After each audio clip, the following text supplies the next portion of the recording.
prosseguimento ao nosso estudo do Livro dos Espíritos, e ainda naquela menção da questão 855 sobre a interferência dos espíritos nas situações da nossa vida que julgamos por fatais, né? Situações de fatalidade, né? Situações, eventos que julgamos serem construídos na nossa vida pela interferência dos espíritos. E uma questão que ficou muito clara para nós, me parece ou no domingo passado ou no anterior, é aquela em que ele diz que se a tua baixela se quebra, é antes em virtude do teu descuido do que por culpa dos espíritos. E aí nós temos duas respostas dos espíritos que parecem conflitantes. Numa outra questão do Livro dos Espíritos, Kardec pergunta: os espíritos influenciam na nossa vida?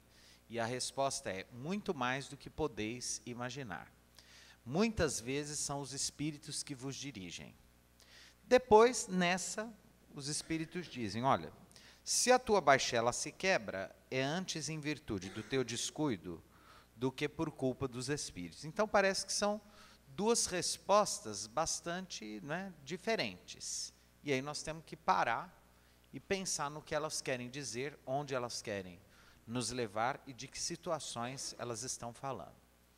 Quando, num primeiro momento, os espíritos dizem que eles quase nos dirigem, tal é a interferência que eles têm sobre nós, o que eles estão querendo dizer é que o nível, o grau, o alcance mental, né, de pulsões mentais de um espírito sobre a nossa mente é muito grande.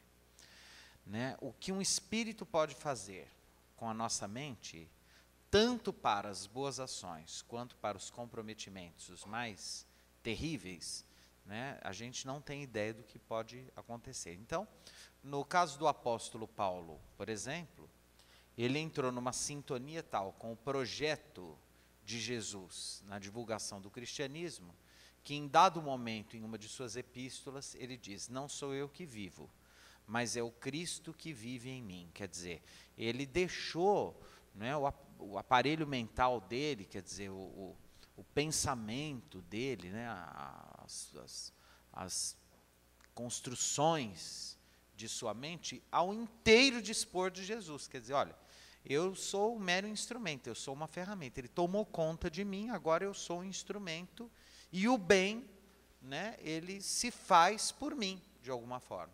Quando Chico Xavier, numa entrevista, disse: olha, Emmanuel combinou, no primeiro momento, 100 e poucos livros. Né? Depois, ele chegou para mim e falou: olha, Chico, agora a gente pode parar, porque era esse o seu compromisso. Ou continuar e psicografando, né, à medida que for possível. E aí o Chico dizia: daquele momento em diante, eu já tinha perdido a oportunidade do casamento, da família, né, de uma carreira. Ele falou: então, já que estava tudo entregue na mão dos espíritos, ele dizia assim numa entrevista: os espíritos, a partir daquele momento, me desapropriaram. Quer dizer, ele passou a ser uma ferramenta, né, na mão dos espíritos, sendo esse instrumento que trazia do mundo espiritual para o mundo físico as mensagens até o fim da vida. Então, eles influenciaram nessa tarefa.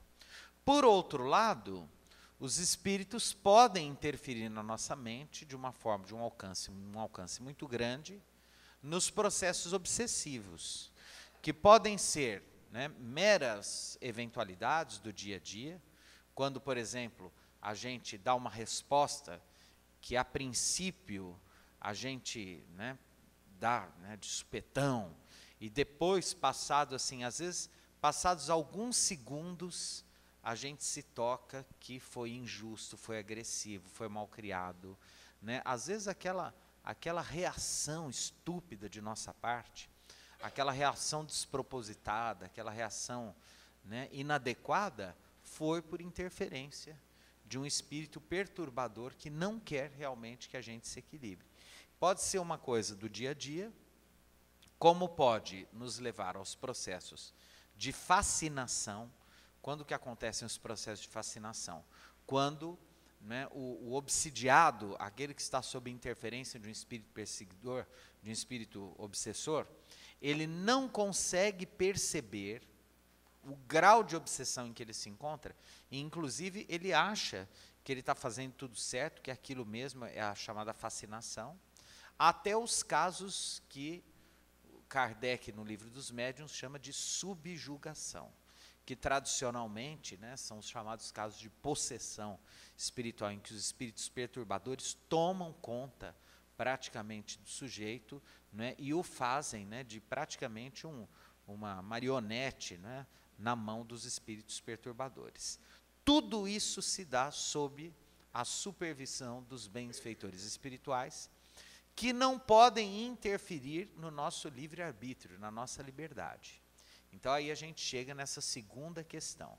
Se a baixela quebra, é mais por um descuido nosso. Então, tá, os espíritos eles têm um alcance muito grande nas nossas vidas, sim. Porém, eles jamais podem invadir o nosso ser, invadir a nossa casa mental, invadir os nossos pensamentos.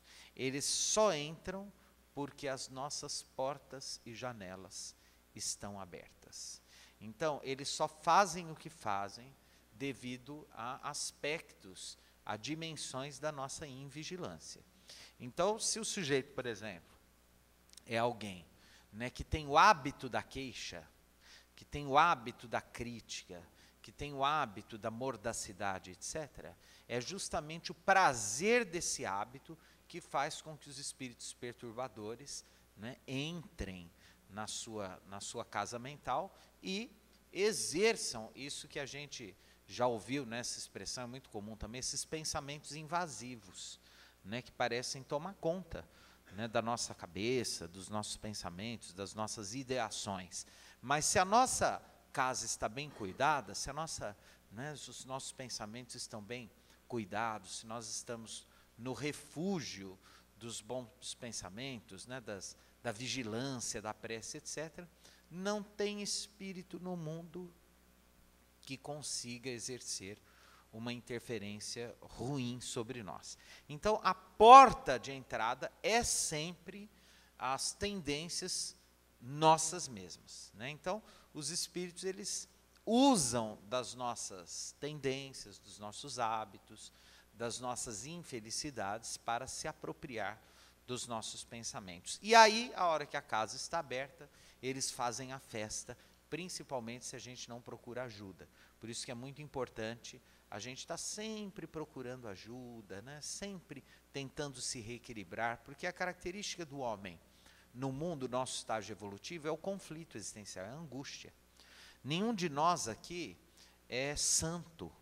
Nós vivemos todos os dias amargando conflitos íntimos, os mais terríveis, né? Nós somos, como diz o Emmanuel, uma ânsia de luz duelando o tempo todo com milênios de sombras que nos arrastam o tempo todo. Então nós somos todos muito carentes de amparo espiritual. Nós somos todos muito vulneráveis, nós somos muito frágeis ainda. Nós somos o tempo todo joguete de nossos próprios desejos, de nossas próprias escolhas, de nossas tendências, às vezes felizes, às vezes infelizes. No mesmo dia, da hora que a gente acorda, da hora que a gente vai dormir, a gente tem um monte de acerto e um monte de queda, no mesmo dia. Isso é o que nos caracteriza no mundo. O homem no mundo, no nosso estágio evolutivo, é esse, que erra o tempo todo, que acerta o tempo todo, que às vezes erra tentando acertar, que às vezes acerta achando que está errado, né? E no final... Então a gente é muito ignorante ainda, né? Todo o sofrimento da humanidade, ele tem origem na ignorância, no nosso despreparo ainda. Então nós precisamos sim de ajuda, nós somos todos espíritos ainda muito infantis, precisando desses benfeitores que são adultos, que são espíritos mais maduros que nós, que já passaram pelo estágio evolutivo que nós estamos passando e que nos estendem a mão o tempo todo. No entanto, eles estão lá preparados para nos ajudar. Mas nem sempre nós abrimos espaço para que os benfeitores nos ajudem. né, porque eles não podem, né, como os espíritos nos ensinam, invadir a nossa liberdade. Né? Se eu não quero ajuda, um espírito protetor, por mais que ele queira, se eu não abro espaço, se eu não dou oportunidade para um benfeitor, para um protetor, para um anjo guardião, vir em meu socorro, não tem como esse espírito protetor me ajudar. Então somos nós que abrimos essa possibilidade.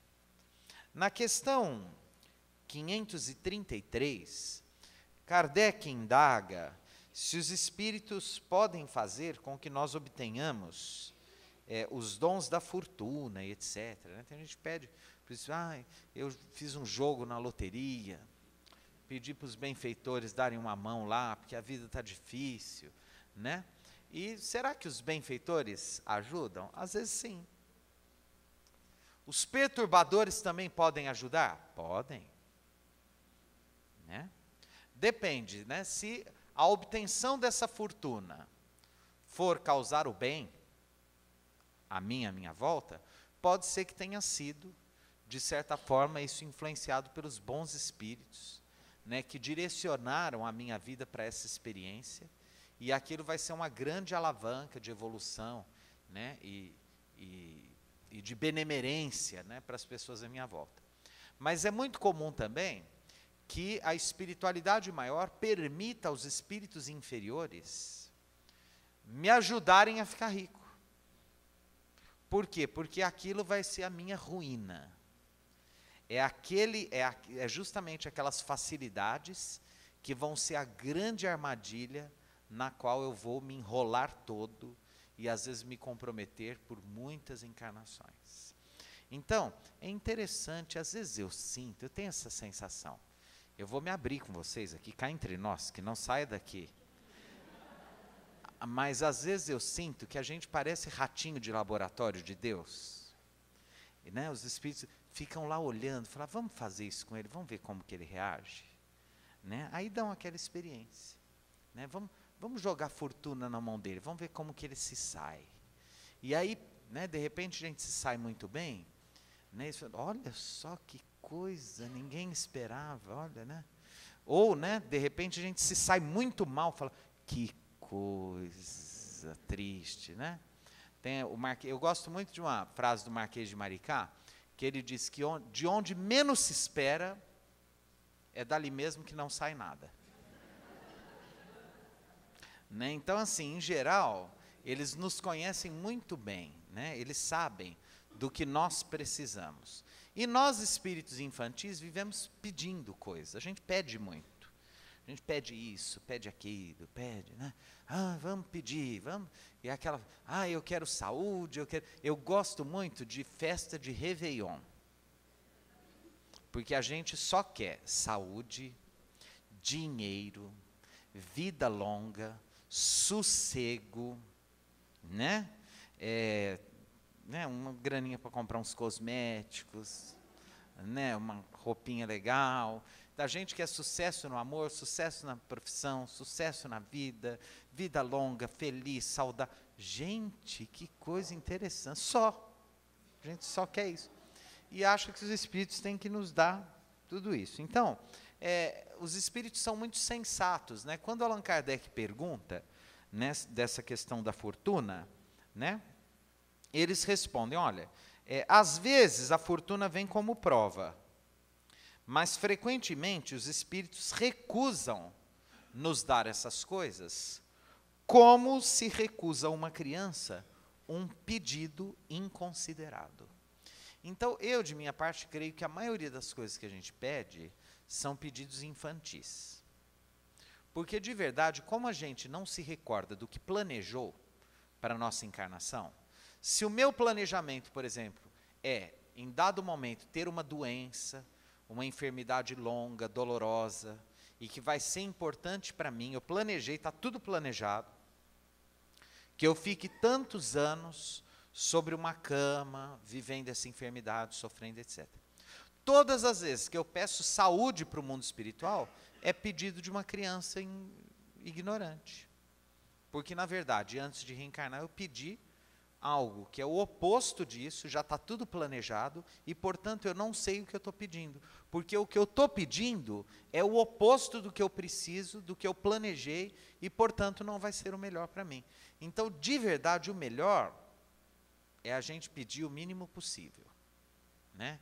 Então, assim, é pedir que a providência divina nos auxilie para que a gente consiga encontrar o caminho da nossa evolução, seja qual for esse caminho, e se esse caminho for doloroso, que a gente encontre coragem, né? Que a gente encontre tolerância, paciência, que a gente encontre fé para vencer esse desafio, para sair da encarnação melhor do que a gente veio para ela e assim por diante, né? Então, são os bons ou os maus espíritos que nos dão determinadas coisas, tanto uns quanto outros.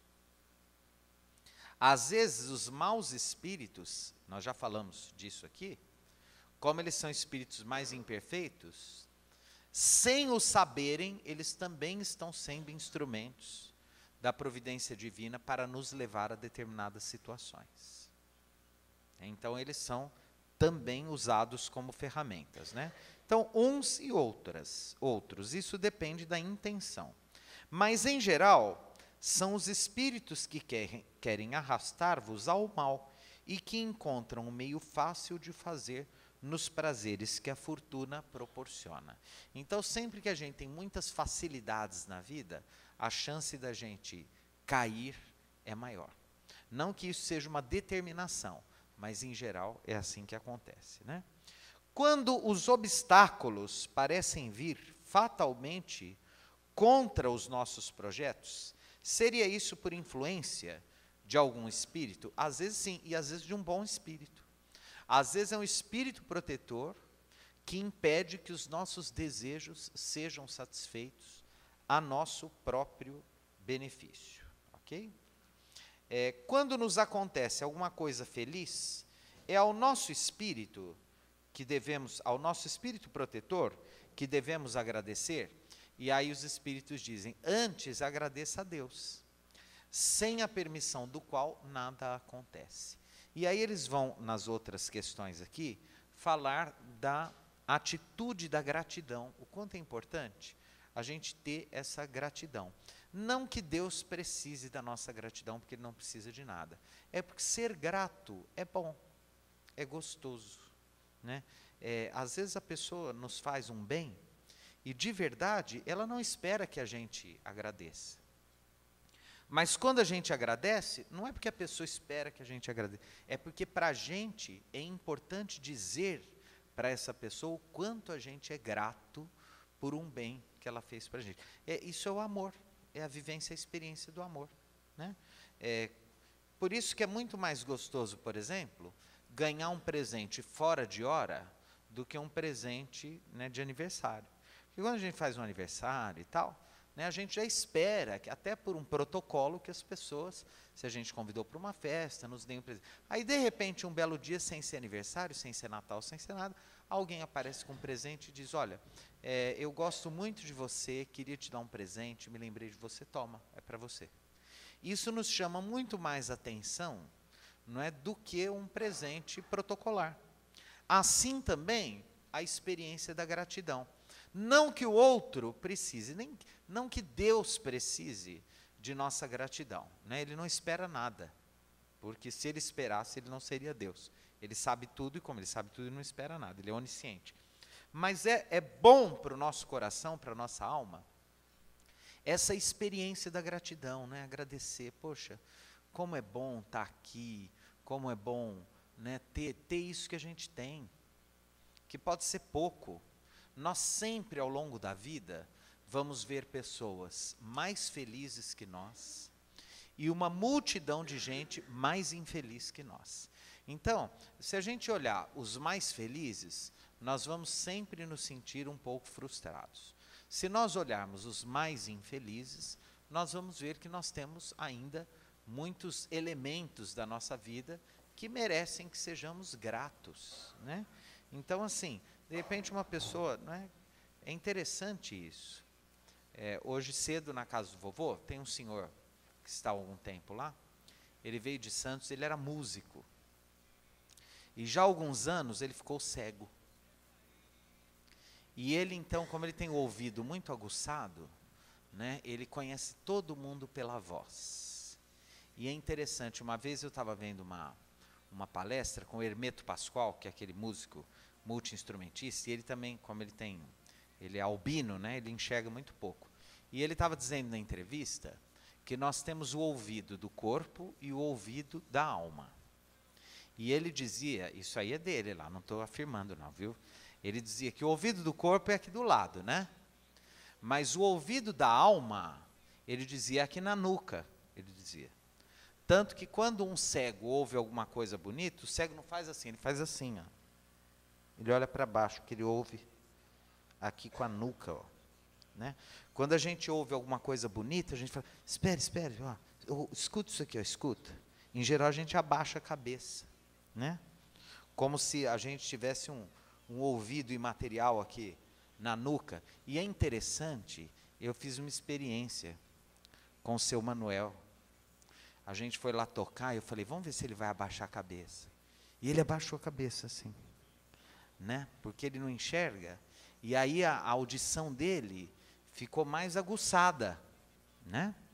Ele conseguiu desenvolver ainda mais o ouvido que já era bom, né? E aí a gente percebe, quando a gente vê uma experiência dessa, por exemplo, o quanto é maravilhoso, por exemplo, enxergar, né?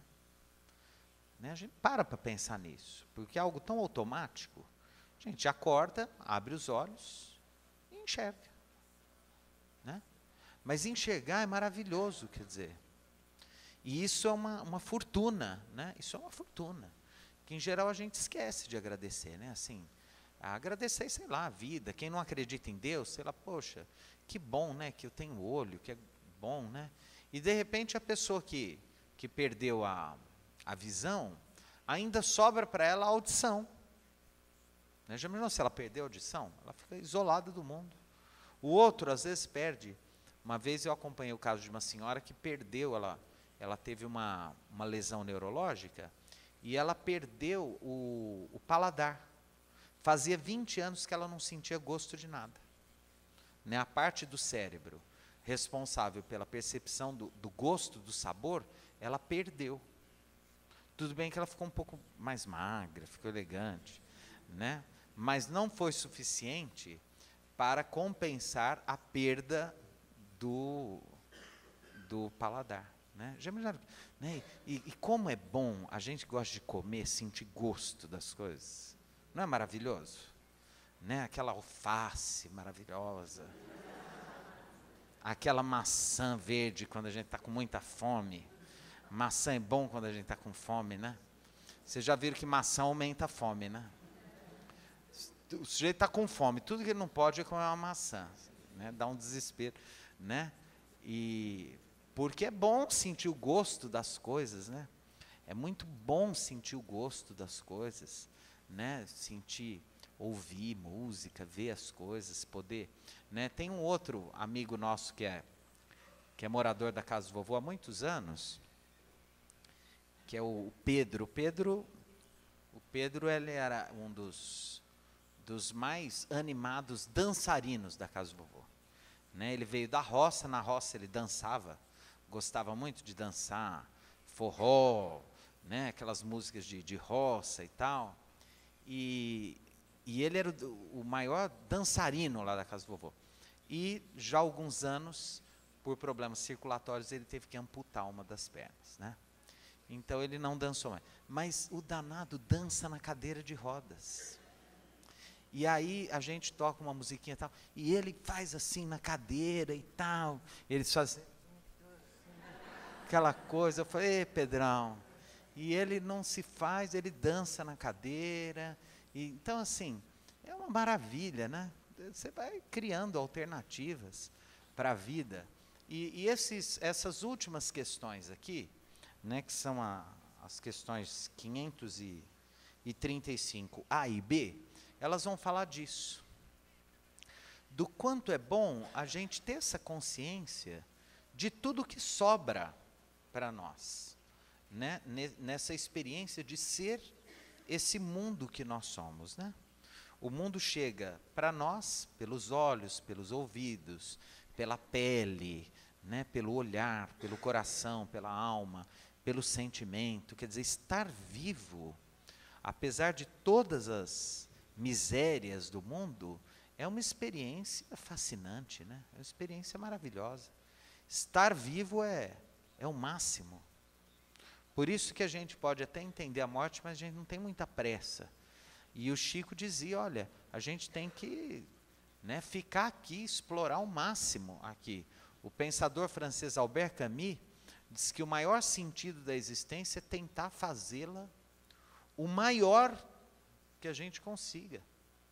Né? Quanto mais a gente puder viver, quanto mais a gente puder tomar remédio, fazer o que os médicos mandam, cuidar da nossa saúde, do nosso corpo, da nossa mente, tentar ter uma vida legal, né? Olhar para tudo que está aí à nossa volta e explorar isso que está aí disponível à nossa volta, fazer as escolhas que são mais prazerosas, né? Não perder tempo com tanta bobagem. A gente perde tempo com muita bobagem, com coisas desnecessárias, a gente se preocupa com muita coisa desnecessária, a gente é muito melindroso, a gente se ofende fácil, a gente se acha o máximo, tem gente que se acha muito importante, fica ofendidinho, faz bico, faz birra, é um horror, né? Então, quanto mais a gente puder ser leve, passar pela vida, transitar pela vida numa boa, entendendo que, de verdade, a gente é essa merda toda que está aí mesmo, entendeu? Que está todo mundo na mesma,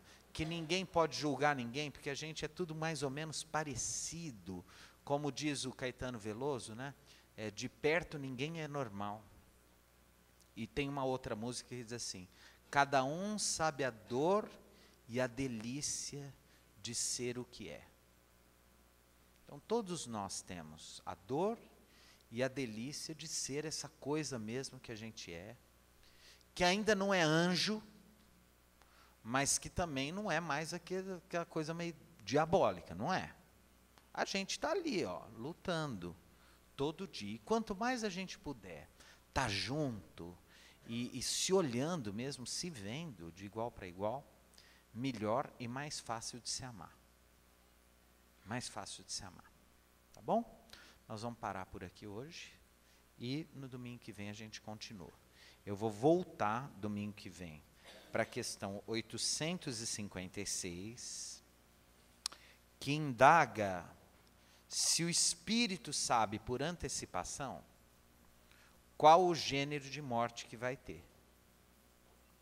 Né? Será que lá no fundinho, na nossa memória espiritual, a gente sabe como vai morrer, de que jeito? Né? Como vai morrer não, como vai desencarnar. Porque sinto muito, você não vai morrer. Né? Mesmo que você queira, eu sei que tem gente que fala, eu tenho um amigo que fala que ele só não é espírita porque a ideia de que ele é eterno e que ele vai ter que aguentar a si mesmo pela eternidade é insuportável para ele. Né? Então assim, nós somos eternos. Né? De que forma a gente vai sair desse mundo transitório das formas e retornar ao mundo espiritual?